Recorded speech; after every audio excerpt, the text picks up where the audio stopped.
ये क्यों स्टार्ट हो गया? सुखोई सुपरजेट 100 दुनिया के सबसे नए और एडवांस एयरलाइनर्स में से एक पहाड़ों से जा टकराया और कोई भी नहीं बच पाया। प्लेन तय रास्ते से इतना अलग क्या कर रहा था? इंडोनेशियन इन्वेस्टिगेटर्स अभी तक की सबसे बड़ी चुनौती का सामना कर रहे थे। वो क्रैश साइट चट्टान से 800 मीटर नीचे थी। एक एलीट टीम ही वहां पहुंच सकती है। तुम लोग यहाँ पर ढूंढो, मैं नीचे देखता हूँ। अपनी जान पर खेलकर ब्लैक बॉक्स को हासिल करने के लिए हालात बहुत डरावने थे। हमारा दिमाग पूरी तरह से हिल गया था। लेकिन क्या इन्वेस्टिगेटर्स को अपने सवालों के जवाब मिल पाएंगे?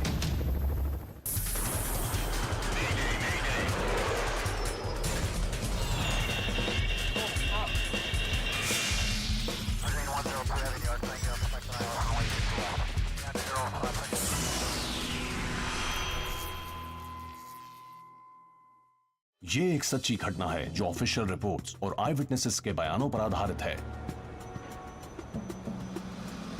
जकार्ता इंडोनेशिया में वो वेंसडे की एक दोपहर थी। हालिम परदाना कुसुमा इंटरनेशनल एयरपोर्ट पर फ्लाइट RA36801 डिपार्चर के लिए लगभग तैयार थी।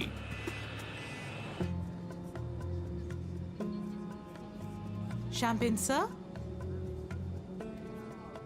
एक बिल्कुल नए रशियन एयरक्राफ्ट की डेमोन्स्ट्रेशन फ्लाइट के लिए 36 आमंत्रित मेहमानों को गोल्ड स्टार ट्रीटमेंट दिया जा रहा है। डेमोन्स्ट्रेशन फ्लाइट्स के दौरान कैबिन का माहौल बहुत रिलैक्स्ड होता है। लोग आपस में बात करते हैं, चिट चैट करते हैं और हंसी मजाक चल रहा होता है। बहुत ही लाइट एटमॉस्फेयर होता है। प्लेन सुखोई सुपरजेट 100 था। सुखोई एक ऐसी कंपनी है जो सिर्फ मिलिट्री के लिए एयरक्राफ्ट बनाते हैं। रशिया ने अब तक किसी कमर्शियल एयरलाइनर्स को बनाने के बारे में ज्यादा नहीं सोचा था और ये उनके लिए पहली बार था, तो उनके लिए ये बहुत बड़ी बात थी। उस दिन ये फ्लाइट 6 देशों के वेलकम टू एशिया टूर का हिस्सा थी। पैसेंजर्स में मेजर एयरलाइन से रिलेटेड पोटेंशियल बायर्स थे और इससे जुड़ा रोमांच पैदा करने वाले पत्रकार भी। एक रिपोर्टर अलेक्जेंडर कोवलेव इस प्लेन की डेवलपमेंट पर शुरू से नजर बनाए रखे थे। मैं इस टूर को शुरुआत से देख रहा था। वो एक ब्रांड न्यू एयरप्लेन था और उसे गवर्नमेंट के बड़े ऑफिसर्स और दूसरे पोटेंशियल बायर्स के सामने प्रेजेंट करना काफी अच्छा एहसास था। बहुत बढ़िया। कैबिन में फ्लाइट इंजीनियर और नेविगेटर टेक ऑफ से लेकर लैंडिंग तक प्लेन की परफॉर्मेंस को मॉनिटर करने की तैयारी कर रहे हैं। लेकिन आज सिर्फ यही इनका काम नहीं होने वाला है। उन्हें उम्मीद है कि सुपरजेट 100 से रशिया की मुश्किल में पड़ी एविएशन इंडस्ट्री का भला हो पाएगा। उनकी नौकरी का बड़ा हिस्सा है प्लेन को बेचने में मदद करना। देखिए, सेफ्टी के मामले में रशिया की बहुत से डेकेड से काफी बुरी रेप्यूटेशन रही है, तो दांव पर काफी कुछ था। ये रेप्यूटेशन उनकी शुरुआत थी और यही उनके फ्यूचर को तय करने वाली थी। I'm sorry, मुझे आपसे वो ग्लास लेना होगा। I'll bring you another one when we are in the air.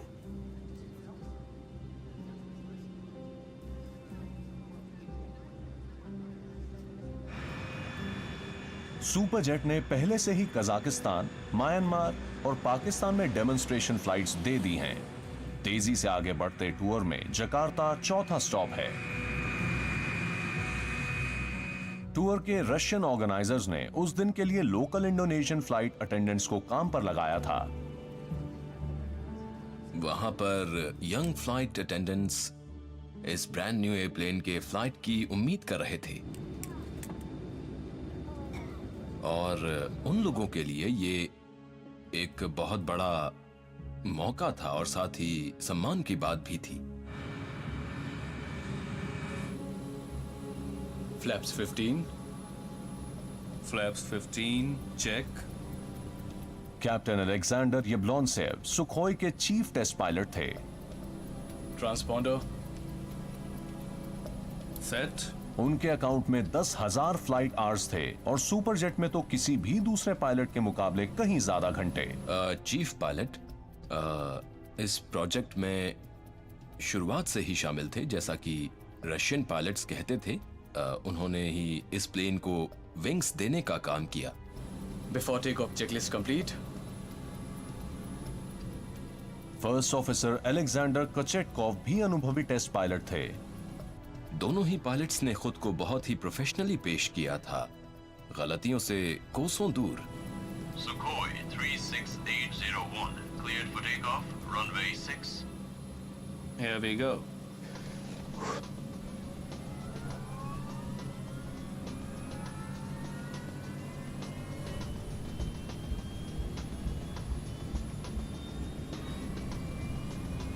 V1, rotate. ये उस दिन की दूसरी डेमोन्स्ट्रेशन फ्लाइट थी। हालिम एयरपोर्ट से पहली फ्लाइट पूरी तरह से अनरिमार्केबल थी, लेकिन दूसरी फ्लाइट से पहले मुझसे कहा गया कि मैं ग्राउंड से प्लेन को शूट करूं। मैं आराम से रनवे के आगे की तरफ गया ताकि सुपरजेट 100 के टेक ऑफ करते हुए वीडियो को मैं शूट कर सकूं।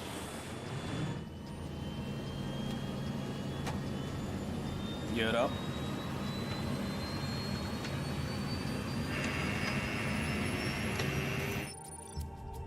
फ्लाइट को 30 मिनट के टाइप लूप में रखा गया था, जो जकार्ता के साउथ से बोगोर के ग्रामीण इलाकों से होते हुए वापस एयरपोर्ट पर आएगी।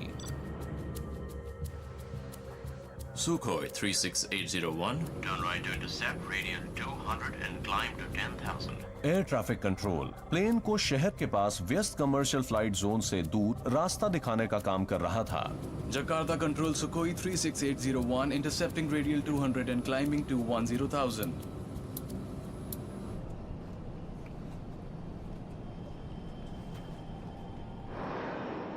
सोवियत एम्पायर के कोलैप्स के बाद सुपरजेट पहला रशियन पैसेंजर जेट था।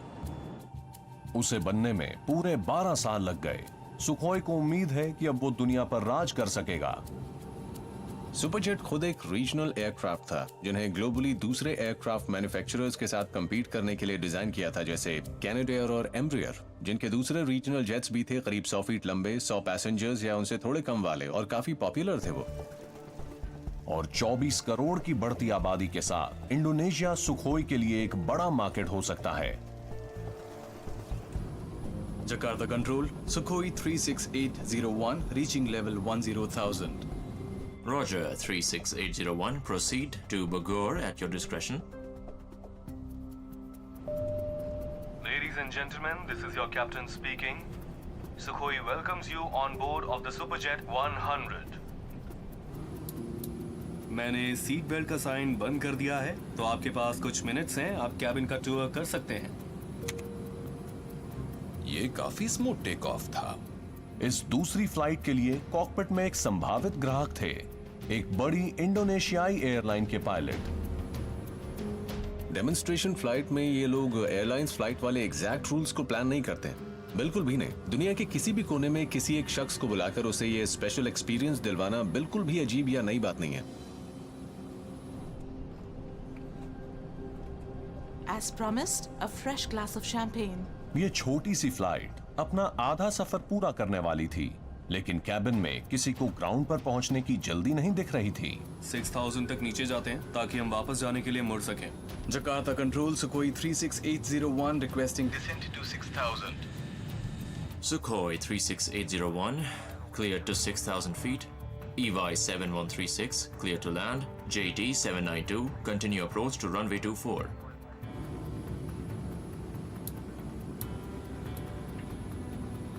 इम्प्रेसिव फ्लाइट डेक, इसकी तो मुझे आदत ही पड़ जाएगी। ऑलराइट देन, तो फिर लौटने से पहले एक फुल ऑर्बिट कर लेते हैं। कैप्टन ने एक्स्ट्रा लूप लेकर फ्लाइट को थोड़ा लंबा खींच दिया। Jakarta Control Sukhoi 36801, requesting right orbit at 6,000. वो लोग थोड़ा मस्ती के मूड में थे, तो उन्होंने प्लेन को थोड़ा और घुमा दिया ताकि लोग उसका और मजा ले सकें। Sukhoi 36801, right orbit approved. AK 734, wind southeast 10 knots, proceed with approach.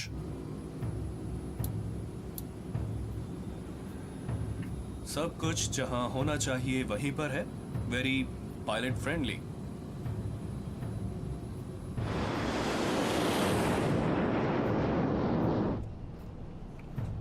मोड़ इतना स्मूथ था कि कैबिन में किसी को उसका एहसास तक नहीं हुआ।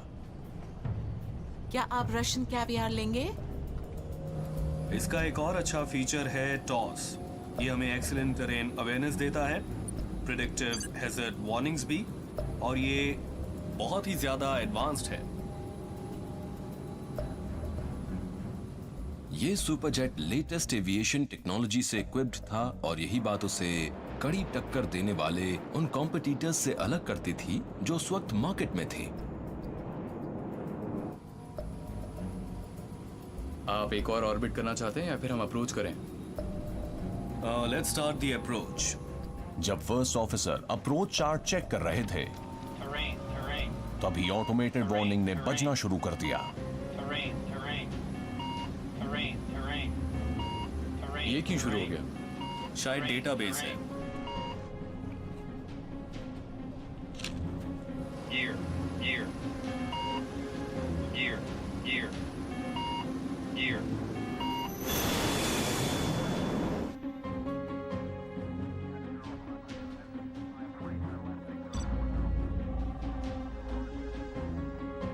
कंट्रोल सेंटर पर एयर ट्रैफिक कंट्रोलर को एक मुसीबत दिखाई दी।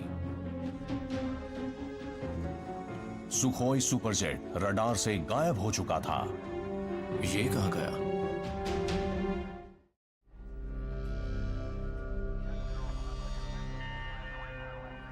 Sukhoi 36801, please come in.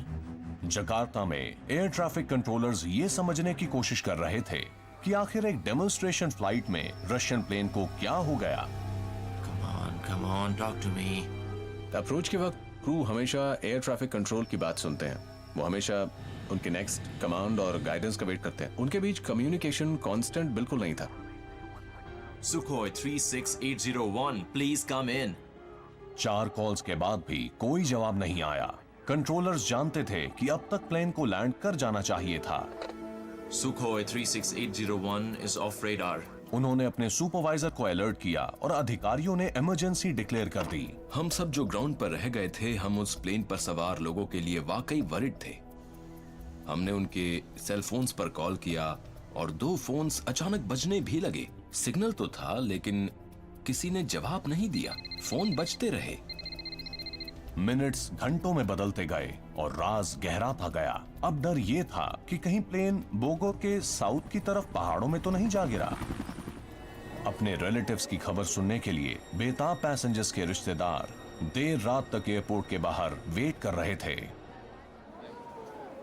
जब मुझे इस बारे में पता चला तो मैंने उसे कॉल करने की कोशिश की, लेकिन कॉल कनेक्ट नहीं हुआ। अब मेरे पास उसकी थोड़ी और इन्फॉर्मेशन है, एक तस्वीर ही सही, लेकिन मैं उम्मीद करता हूं कि उसने सरवाइव किया होगा।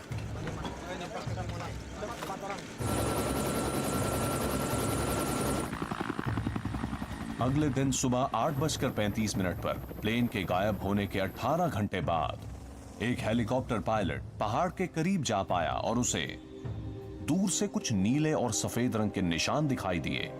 सुखोई सुपरजेट माउंट सालक में जा टकराया और उसका मलबा हजारों फीट नीचे चट्टान के सामने बिखरा हुआ था।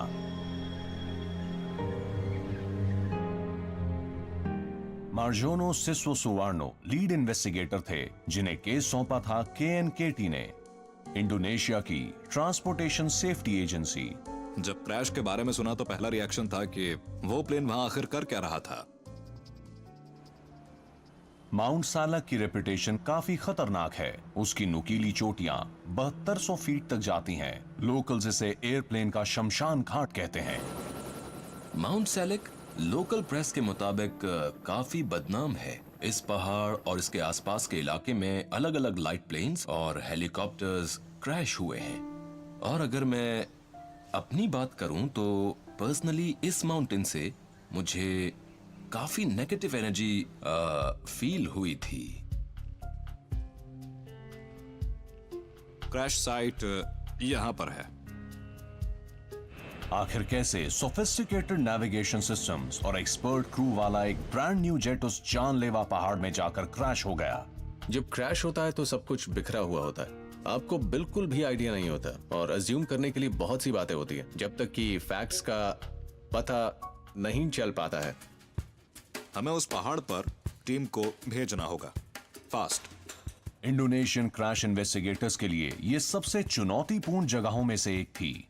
हमारा मिशन उस ब्लैक बॉक्स को सर्च करना था, लेकिन उसका पता लगाना और उसे हासिल कैसे करेंगे यही प्रॉब्लम थी, और हमारा सबसे बड़ा चैलेंज भी। कोई आसान रास्ता नहीं है। मार्जोनो जानते थे कि इस काम को कोई महारथी माउंटेनियर ही अंजाम तक पहुंचा सकता है। हमें उन्हीं को इस काम पर लगाना होगा। ओनी विबवो KNKT से जुड़े एक जूनियर इन्वेस्टिगेटर थे। वो एक एक्सपर्ट क्लाइंबर थे जिन्हें अब इंडोनेशियन मरीन्स के एक ग्रुप के साथ शामिल होने के लिए कहा गया, जो माउंट सालक पर चढ़ाई करने का जोखिम भरा काम कर रहा था। KNKT ज्वाइन करने से पहले मैं हॉबी के तौर पर ट्रैकिंग करता था, माउंटेनियरिंग और रोप वर्क भी। Keep moving, guys. वो लोकेशन मेरे लिए बहुत एक्सट्रीम थी। हमें नए रास्ते बनाने पड़ रहे थे और उसमें बहुत मेहनत लग रही थी। हमें लोकेशन पर पहुंचने से पहले बहुत ही ज्यादा चढ़ाई करनी थी। क्रैश साइट पर पहुंचने में उन्हें पूरे 9 घंटे का वक्त लगा। वहां उन्हें जो मिला वो दिल को दहला देने वाला था। जब मैं साइट पर पहुंचा तो हालात बहुत डराने वाले थे। चारों तरफ मलबा, टुकड़े और धुआं फैला हुआ था। वो सब देखकर बहुत दुख हुआ। किसी के बचने की कोई उम्मीद नहीं थी। 45 लोगों की मौत हो चुकी थी, जिसमें इंडोनेशियन, रशियन, अमेरिकन और फ्रेंच शामिल थे। मैं ये इमेजिन करने की कोशिश कर रहा था कि उस वक्त जो लोग कैबिन में थे वो कैसा महसूस कर रहे होंगे, और ये एक ऐसी मेमोरी है जो मुझे आज भी परेशान करती है। कैसे भी करके उन्हें रीग्रुप करके उन ब्लैक बॉक्सेस का पता लगाना था। मैं ये ठान चुका था कि पता लगाना है कि आखिर ये प्लेन माउंट सैलक में जाकर क्रैश क्यों हुआ। सुखोई डेमोन्स्ट्रेशन फ्लाइट के गिरने के पीछे की वजह जानने के लिए जकार्ता में इन्वेस्टिगेटर्स एयर ट्रैफिक कंट्रोल के पास पहुंचे। तो तुम बता सकते हो कि उस दिन क्या हुआ था? Well, वो लोग सिर्फ 30 मिनट का लूप करने वाले थे। मुझे पता चलता उससे पहले ही वो रडार से गायब हो गए। तो फिर वो माउंट सैलक में जाकर कैसे टकराए? I don't know. आपको तो उन्हें मॉनिटर करना था ना? मैं बहुत बिजी था। I lost track of the plane. Investigators को पता चला कि कंट्रोलर के पास जरूरत से ज्यादा काम था। वो करीब दर्जन भर फ्लाइट्स को मॉनिटर कर रहा था। EY 7136 clear to land. JT 792 continue approach to runway 24. हालातों को और बुरा करने के लिए उनके असिस्टेंट और सुपरवाइजर भी उस दिन शिफ्ट में मौजूद नहीं थे। वो 3 लोगों का काम कर रहा था। ये आदमी उस दिन किसी भी एयर ट्रैफिक कंट्रोलर की लिमिट से कहीं ज्यादा काम कर रहा था, और ये अपने आप में बहुत अनसेफ होता है। दुनिया में किसी भी एयर ट्रैफिक कंट्रोल ऑर्गेनाइजेशन में आमतौर पर बैकअप्स का इंतजाम तो होता है। जब स्टाफिंग कम होती है तब वो एयरक्राफ्ट्स को डिले कर देते हैं और उन्हें ग्राउंड पर रखते हैं, और ऐसा ना होना काफी बड़ी बात थी। आपने उन्हें 6000 फीट के लिए क्लियर क्यों किया? आपको पता होना चाहिए था कि वो माउंटेन क्लियर नहीं कर पाएंगे। मेरे सिस्टम में मिलिट्री जेट का नोटिफिकेशन था। इन्वेस्टिगेटर्स के सामने आया कि एयरपोर्ट के स्टेटस सिस्टम ने गलती से प्लेन को SU-30 लेबल कर दिया और उसे सुखोई मिलिट्री एयरक्राफ्ट समझ लिया गया। एयर ट्रैफिक कंट्रोलर ने इस प्लेन को सुखोई मिलिट्री एयरक्राफ्ट की तरह लेबल किया था, जो इंडोनेशियन एयरफोर्स से ताल्लुक रखता है, बगैर ये जाने कि ये एक सिविलियन एयरक्राफ्ट है। मिलिट्री तो जितना चाहे उतना नीचे उड़ सकते हैं। Jakarta Control Sukhoi 36801 requesting descent to 6000. जब पायलट्स ने नीचे उतरने की इजाजत मांगी तो कंट्रोलर ने सोचा कि वो सुखोई के फ्लाइट पाथ से होते हुए बोगोट के मिलिट्री ट्रेनिंग एरिया की तरफ बढ़ रहे हैं। Sukhoi 36801 clear to 6000 feet. EY 7136 clear to land. JT 792 continue approach to runway 24. ATC को लगा कि वो एक मिलिट्री एयरक्राफ्ट था जो कि एक मिलिट्री एयर स्पेस में उड़ रहा था, इसलिए 6000 फीट उनके लिए चिंता की बात नहीं थी। पर मुझे समझ में नहीं आ रहा कि प्लेन अपने रास्ते से इतना अलग क्यों था। ये अच्छा सवाल है। पर मुझे नहीं पता। प्लेन को मुड़कर नॉर्थ की तरफ जकार्ता की ओर बढ़ना था, लेकिन इसके बजाय वो साउथ की तरफ गया और एयरपोर्ट से 54 किलोमीटर दूर एक पहाड़ से जा टकराया। इन्वेस्टिगेटर्स इसकी वजह जानना चाहते थे। उन्हें उम्मीद थी कि ब्लैक बॉक्सेस से जवाब मिल पाएंगे। देखिए, फ्लाइट में जो सबसे अहम चीज होती है वो है ब्लैक बॉक्स, जो कि कॉकपिट के अंदर की बातचीत को रिकॉर्ड करने का काम करता है। हम इसे ढूंढ रहे हैं। लेकिन उसकी कोई खबर नहीं थी। तुम लोग यहां ढूंढो, मैं नीचे देखता हूं। सर्च टीम ने नीचे घने जंगलों वाली वादियों को निशाना बनाया। मेरा एक्सपीरियंस कहता है कि ब्लैक बॉक्स जैसा छोटा सा ऑब्जेक्ट चट्टान से एकदम नीचे जाकर गिर सकता है, और यही उन लोगों के लिए सबसे बड़ा चैलेंज था।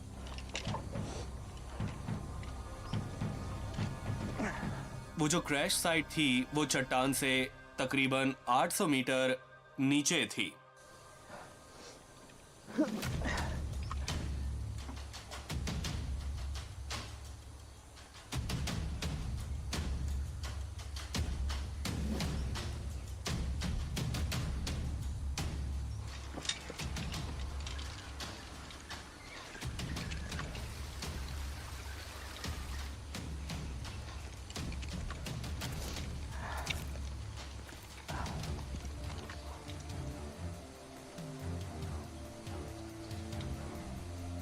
आखिरकार क्रैश के 6 दिन बाद एक मोड़ आया।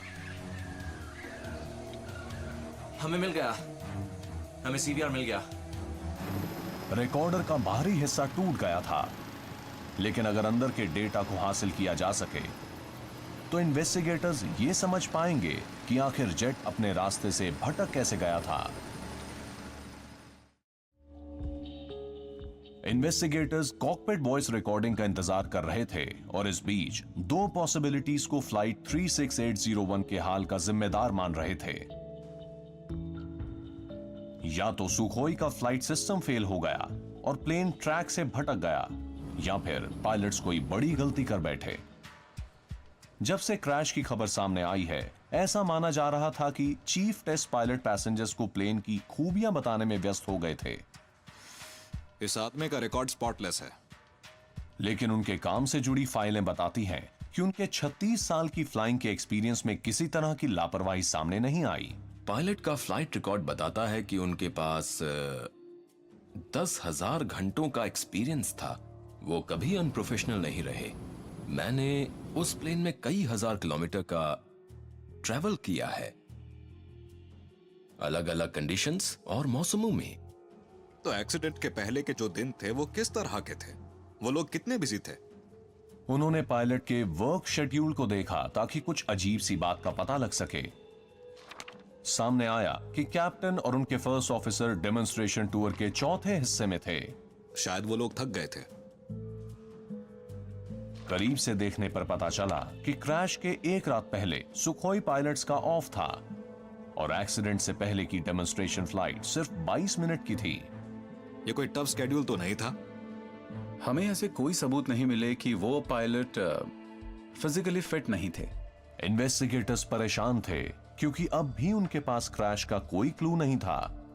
उन्हें बोगोर के इलाके के साउथ की तरफ जाना था, फिर टर्न लेकर एयरपोर्ट पर वापस लौटना था। तो वो लोग यहाँ क्या करने गए थे? ये बात समझ से बाहर है। 6000 तक नीचे जाते हैं ताकि हम वापस जाने के लिए मुड़ सकें। रशियन क्रू ने इससे पहले कभी इंडोनेशिया में उड़ान नहीं भरी थी, लेकिन नए रास्तों को समझने की ट्रेनिंग हर पेशेवर पायलट को दी जाती है। एरिया में उड़ान भरना काफी कॉमन है, लेकिन इसके लिए जरूरी है कि पायलट्स और नेविगेटर्स को एक डिटेल्ड ब्रीफिंग दी जाए।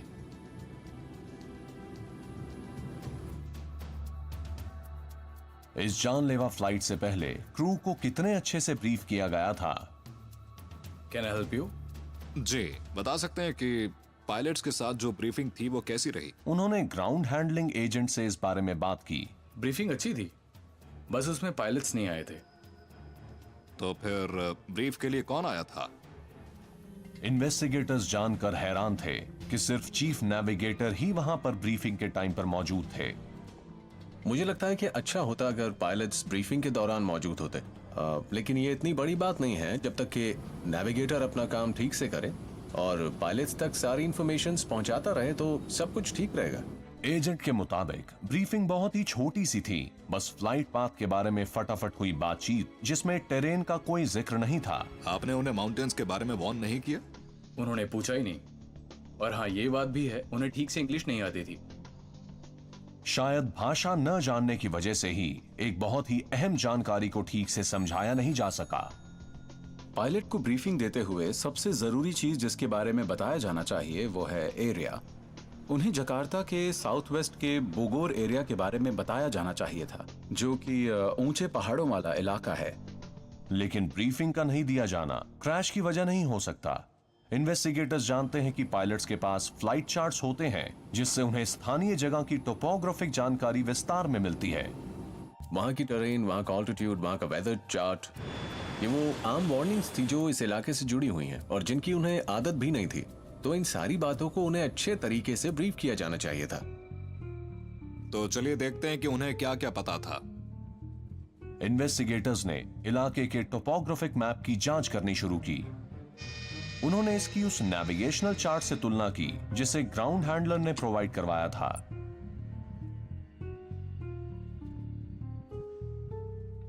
लेकिन माउंट सेलेक कहां है? उन्हें एक हैरान कर देने वाली जानकारी मिली। चार्ट में टेरेन या किसी भी तरह की ऊंचाई से जुड़ी कोई जानकारी नहीं दी गई। माउंटेन का तो चार्ट में कोई जिक्र ही नहीं था। जिस मैप की उन्हें जरूरत थी वो इंडोनेशिया में मिलता है और आप उसे कहीं से भी खरीद सकते हैं, लेकिन उनके पास वो मैप ऑन बोर्ड नहीं था। और क्यों नहीं था मुझे उसके बारे में नहीं पता। मतलब किसी टेरेन की इन्फो ना होना या फिर बिल्कुल भी अंदाजा ना होना कि टेरेन किस हिसाब की है, ये तो बात बिल्कुल हैरान कर देने वाली है, माइंड ब्लोइंग है। उस दिन माउंट सालक के पास के मौसम विभाग ने बादलों और खराब विजिबिलिटी को लेकर आगाह किया था। पहाड़ों की जानकारी नहीं होने की वजह से पायलट्स उन्हें देख नहीं पाए होंगे। Jakarta control, Sukhoi 36801 reaching level 10,000। Pilots को पता ही नहीं था कि वहां पहाड़ हैं।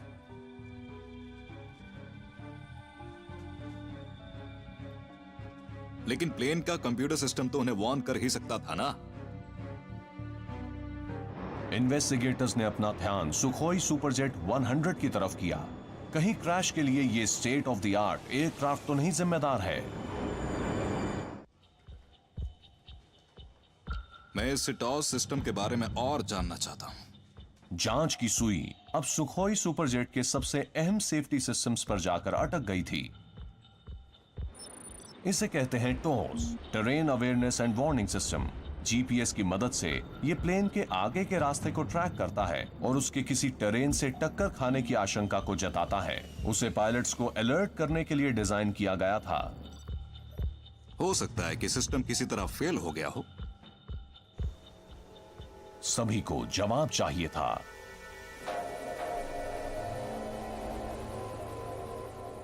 कई दिनों तक न्यूज में दिखाया गया किस तरह राहत और बचाव दल पहाड़ की चोटी से शरीर के हिस्से जमा कर रहे थे और उसे डीएनए जांच के लिए जकार्ता भेजा जा रहा था।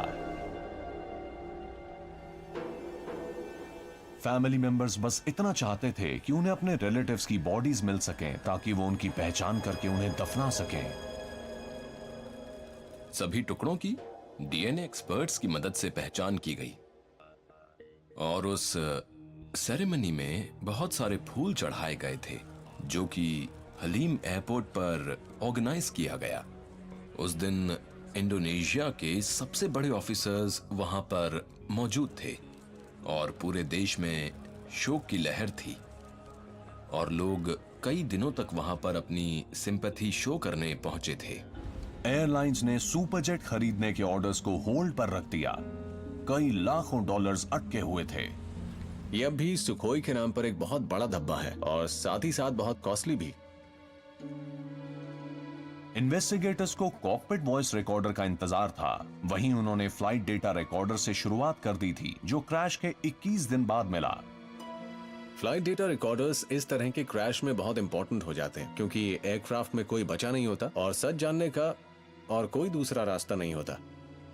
ये उनका ओरिजिनल फ्लाइट पाथ था। और हम कंट्रोलर्स के जरिए ये जान चुके थे कि उन्होंने एक एक्स्ट्रा 360 डिग्री टर्न लेने की परमिशन के लिए रिक्वेस्ट की थी।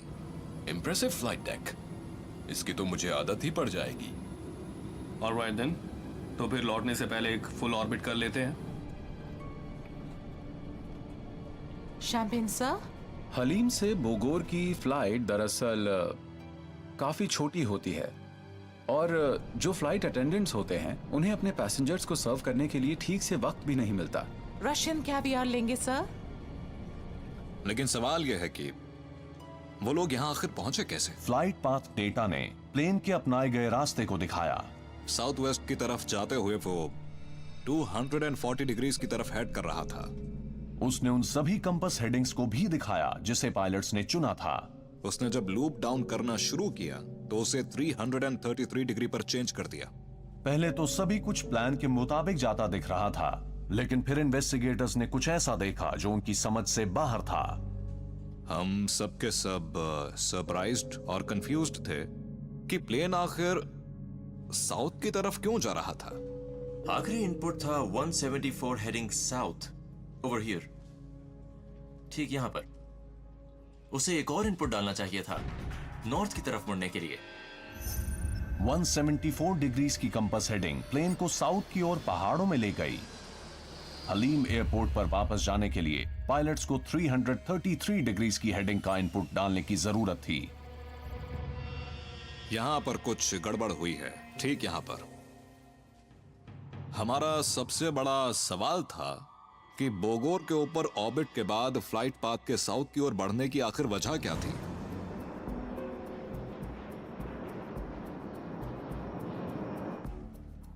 इन्वेस्टिगेटर्स सोच रहे थे कि क्या नेविगेशन सिस्टम के फेल हो जाने की वजह से पायलट्स रास्ता भटक गए थे।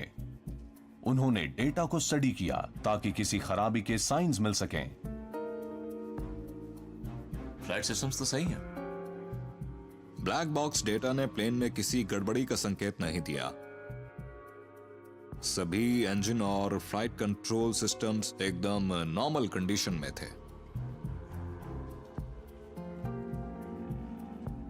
क्या टेरेन वार्निंग सिस्टम अलग हो सकता है? अब उन्होंने देखा कि टेरेन वार्निंग सिस्टम ने कैसे काम किया। क्या उसने पायलट्स को आने वाले खतरे को लेकर आगाह किया? There is toss warnings. Data ने दिखाया कि टॉस ने फ्लाइट के आखिरी 40 सेकंड्स में कई बार अलर्ट्स भेजे। टेरेन अवेयरनेस वार्निंग सिस्टम में दो तरह की वार्निंग्स होती हैं। पहली लाइट्स के साथ विजुअल वार्निंग और दूसरी साउंड के साथ ओरल वार्निंग। तो पायलट्स के लिए ये नामुमकिन था कि वो इस वार्निंग को ना पहचान पाए हों।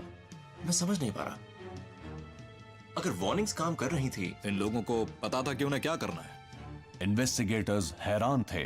फ्लाइट डेटा के मुताबिक कैप्टन ने प्लेन को मोड़ने की कोई कोशिश नहीं की। इससे भी ज्यादा हैरान करने वाली बात यह है कि टॉस सिस्टम को क्रैश के 28 सेकंड्स पहले डीएक्टिवेट कर दिया गया। या फिर पायलट ने इसे टर्न ऑफ किया। ये क्यों हुआ? ये एक बहुत बड़ी पहेली है। हम ये नहीं जान पाए कि क्रू ने खुद ही सिस्टम को डिसेबल किया था या सिस्टम में ही कोई गड़बड़ थी। ये उस वक्त बहुत बड़ा सवाल था। करीब 390 किलोमीटर प्रति घंटा और सीधे पहाड़ की साइड में जा घुसा। तो सवाल ये उठता है कि उन्होंने क्रैश से बचने के लिए कोई कदम क्यों नहीं उठाया। उम्मीद करते हैं कि सीवीआर से हमें कुछ और जानकारी मिल सके। इंडोनेशियन इन्वेस्टिगेटर्स अब तक जान चुके थे कि सुखोई सुपरजेट के पायलट्स पूरा मोड़ लेने में असफल रहे, जिसके बाद उनका प्लेन सीधे पहाड़ से जा टकराया। उन्हें यह भी पता था कि एयरक्राफ्ट का एडवांस टेरेन वार्निंग सिस्टम टक्कर से ठीक पहले बंद हो गया था, लेकिन समझना जरूरी था कि ऐसा क्यों। उन्हें कॉकपिट वॉइस रिकॉर्डिंग से जवाब मिलने की उम्मीद थी, वो रिकॉर्डिंग जिसका उन्हें डर था कि उन्हें कभी सुनने को ही नहीं मिलेगी। जब हमें सीवीआर मिला तो उसका मेमोरी मॉड्यूल वायर जल चुका था, इसलिए हमें उसे रिवायर करने में थोड़ा सा वक्त लग गया। रेडी? इन्वेस्टिगेटर्स ने कॉकपिट से मिले ऑडियो को फ्लाइट डेटा के साथ जोड़कर एक कॉम्प्रिहेंसिव टाइमलाइन को तैयार किया। एफडीआर डेटा फ्लाइट के हर एक सेकंड का डायरेक्शन दिखाता है। अगर हम डेटा को सीवीआर के साथ सुपर इम्पोज कर दें तो हम फ्लाइट के हर एक सेकंड की पोजीशन जान सकते हैं, और साथ में ये भी कि पायलट्स क्या बात कर रहे थे। और इस तरह का डेटा इन्वेस्टिगेशन में बहुत ही काम आता है। तो हम जानते हैं कि सब कुछ ठीक था जब प्लेन बोगोर की तरफ बढ़ रहा था। वो साउथ वेस्ट की तरफ फेस करता हुआ था। जरा प्ले करो वहां से। 6000 तक नीचे जाते हैं ताकि हम वापस जाने के लिए मुड़ सकें। प्लेन 32 किलोमीटर जकार्ता के साउथ में बोगोर के ऊपर उड़ान भर रहा था। तब फर्स्ट ऑफिसर ने एयर ट्रैफिक कंट्रोल से बात की। Jakarta Control, Sukhoi 36801, requesting descent to 6000. आगे डार्क क्लाउड्स हैं। ये अहम शब्द थे। कॉकपिट और माउंटेन के बीच डार्क क्लाउड्स थे। उन्हें शायद अपने आगे का पहाड़ दिखाई ही नहीं दिया। डार्क क्लाउड्स माउंट सैलेक की दिशा में ही थे। उन्हें शायद कुछ दिखाई ही नहीं दिया, वो पहाड़ भी नहीं। ऑलराइट देन, तो फिर लौटने से पहले एक फुल ऑर्बिट कर लेते हैं। Jakarta Control, Sukhoi 36801, requesting right orbit at 6000. Sukhoi 36801, right orbit approved. जैसे ही प्लेन मुड़कर नीचे की ओर आने की तैयारी करता है, पहले वो बादलों से घिरे पहाड़ों से दूर हट जाता है। फ्लाइट कंप्यूटर ही हमारे लिए सारा काम कर देता है। पायलट्स जो थे वो उस समय उन कस्टमर्स को डेमोन्स्ट्रेशन दे रहे थे जो फ्यूचर के क्लाइंट्स थे कि देखिए हम लोग ऐसे काम करते हैं, ये ऐसे चलता है। वो सारी नॉब्स को, चाहे वो ऑटोमेशन हो या फिर बाकी नॉब्स जो कि एयरक्राफ्ट को टर्न करने में हेल्प करते हैं। ठीक है कि वो प्लेन की खूबियां गिना रहे थे, पर अभी उन्हें ऑर्बिट पर पूरी तरह फोकस करना चाहिए था ना। इन्वेस्टिगेटर्स को लगने लगा कि इस फ्लाइट में कॉकपिट डेमोन्स्ट्रेशन पायलट्स का ध्यान भटकाने का काम कर रहा था। एयरक्राफ्ट ने ऑर्बिट करना शुरू किया। हमें उस कॉकपिट में 3 लोगों की बातचीत सुनाई दी। कैप्टन एयरक्राफ्ट की खास बातें बताने की कोशिश कर रहा था। प्लेन जब मुड़ रहा था तब कैप्टन बात करने में व्यस्त थे। इसका एक और अच्छा फीचर है टॉस। ये डिस्कशन चला करीब 38 सेकंड्स तक। ये हमें एक्सीलेंट टेरेन अवेयरनेस देता है, प्रिडिक्टिव हैजर्ड वार्निंग्स भी, और ये बहुत ही ज्यादा एडवांस्ड है। अब वो टॉस के बारे में बता रहा है। अब प्लेन अपने 360 डिग्री टर्न के तीसरे हिस्से में है। लेकिन टेरेन को लेकर अभी कोई प्रॉब्लम नहीं है। हाँ, क्योंकि फ्लैट टेरेन है। Wait, stop there. ये एक वाइड टर्न ले रहे हैं इस तरफ, और टॉस उन्हें बता रहा है कि ये फ्लैट है, पर ये बहुत लंबा नहीं चलेगा। उस समय एयरक्राफ्ट जकार्ता की तरफ बढ़ रहा था, जहां कोई पहाड़ नहीं थे। वहां था सिर्फ फ्लैट एरिया और सी। इसे प्ले करते रहो। फ्यूल कंजम्पशन कैसा है? बहुत बढ़िया। आप देख सकते हैं हमारा फ्यूल अभी तक बचा हुआ है। ये इंजन्स बहुत एफिशिएंट हैं। Wait, stop. उनका लास्ट इनपुट था 174। ये उन्हें पहाड़ की तरफ ले जाएगा और उन्हें टर्न लेते ही रहना है ना। पर अभी तो वो इंजन्स के बारे में बात कर रहा है। इन्वेस्टिगेटर्स का शक सही निकला। कैप्टन का ध्यान इतना भटका हुआ था कि वो पूरा सर्कल नहीं ले सके। जैसा कि हमें समझ में आया कि वो पूरा ऑर्बिट ले ही नहीं पाए, और 174 डिग्रीज पर वो पूरी तरह से ऑफ ट्रैक हो गए थे। वो बात करने में इतने बिजी हो गए कि बाकी के टर्न के लिए इनपुट डालना ही भूल गए। उस समय जब बातचीत इतनी इंटेंस हो रही थी, पायलट सर्कल को पूरा करने के लिए हेडिंग को रीसेलेक्ट करना बिल्कुल ही भूल गए। Let's start the approach. मैं चार्ट्स को चेक करता हूं। फ्यूल की कंजम्पशन से जुड़ी बातचीत के बाद पायलट्स लैंडिंग की तैयारी करने लगे। कैप्टन को लग रहा था कि वो एयरपोर्ट के रास्ते पर हैं, जबकि वो डिजास्टर की तरफ बढ़ रहे थे। जकार्ता के लिए रिक्वेस्ट करो। That's definitely the toss. CVR से यह बात प्रूव हुई कि जब जरूरत पड़ी तब वार्निंग सिस्टम ने काम किया था। वो लोग टेरेन वार्निंग को लेकर कुछ कर क्यों नहीं रहे? ये क्यों स्टार्ट हो गया?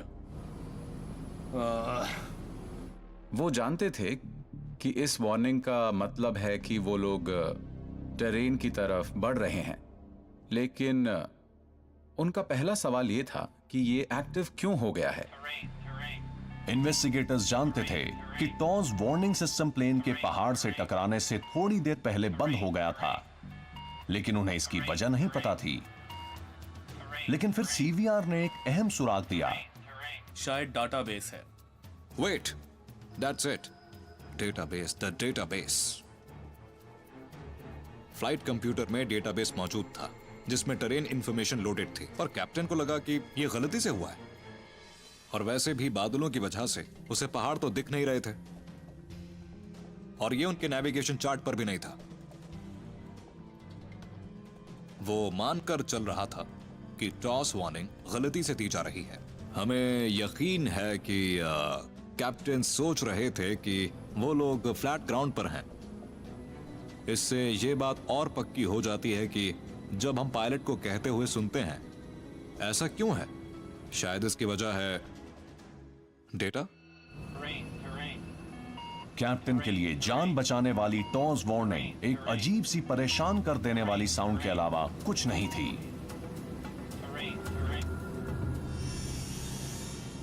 टेरेन अहेड और पुल अप जैसे अलर्ट्स बहुत तगड़ी वार्निंग्स का काम करते हैं। इस केस में उन्हें एयरक्राफ्ट को ऊपर उठाना चाहिए था।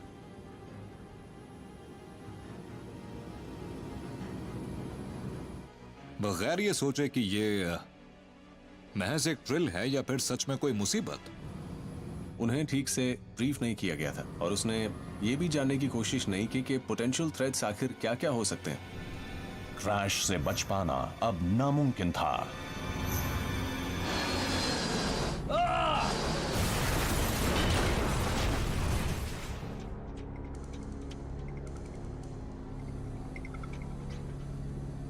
किसी भी पायलट को कुछ तो करना ही चाहिए था। चलिए मूव करते हैं, क्लाइंब करते हैं, टर्न लेते हैं, या उससे अलग करते हैं जो सिस्टम हमें बताना चाह रहा है। लेकिन ये दोनों पायलट बिल्कुल उस पर ध्यान ही नहीं दे रहे थे। दोनों के दोनों बहुत रिलैक्स लग रहे थे। हमने सिमुलेशंस कंडक्ट किए एफडीआर डेटा के बेसिस पर। इन सिमुलेशन से हम इस नतीजे पर पहुंचे कि पायलट्स के पास सही फैसला लेने और कुछ करने के लिए पूरे 22 सेकंड्स थे। मुझे दुख हुआ कि वार्निंग मिलने के बाद भी पायलट्स ने कुछ नहीं किया। फाइनल रिपोर्ट में इन्वेस्टिगेटर्स इस नतीजे पर पहुंचे कि क्रू ने टॉस वार्निंग की अनदेखी की है, क्योंकि उन्हें आसपास पहाड़ों के होने का अंदेशा नहीं था। कॉकपिट में ध्यान भटकने की वजह से वो गलत दिशा में उड़ान भर रहे थे। देखिए, मेरे हिसाब से ये एक्सीडेंट पूरी तरह से एक ह्यूमन एरर है, क्योंकि उन्होंने ठीक से एरिया की चार्टिंग नहीं की, उन्होंने एटीसी को सुना नहीं, और पायलट्स ने फ्लाइट डेक में फैसला लेने में आलस दिखाया। ये सारी बातें ये बताती हैं कि ये सारे ह्यूमन एरर्स हैं, every single one of them. इस एक्सीडेंट से सबसे ज्यादा सीखने वाली बात यह है कि वार्निंग मिलने पर पायलट्स को सही कदम उठाना चाहिए। सुपरजेट आगे भी उड़ान भरता रहा। इस क्रैश की वजह से ग्लोबल मार्केट पर इसका ज्यादा असर नहीं पड़ा। सुखोई सुपरजेट बिल्कुल वैसा परफॉर्म नहीं कर पाया जैसा उनके बारे में सोचा गया था, क्योंकि वो 100 से थोड़े ज्यादा बने थे, डिलीवर हुए थे, और यही वजह है ये नंबर काफी कम था उस कंपैरिजन में जितना सुखोई चाहता था। सबसे बुरी बात ये थी कि ये वो लोग थे जिनके साथ मैंने कई हजार किलोमीटर्स का ट्रेवल किया था, और अब वो सब जा चुके थे। मुझे नहीं पता कि आखिरी मिनटों में वो क्या सोच रहे होंगे, पर उम्मीद करता हूँ कि उन्होंने ज्यादा कुछ महसूस नहीं किया होगा।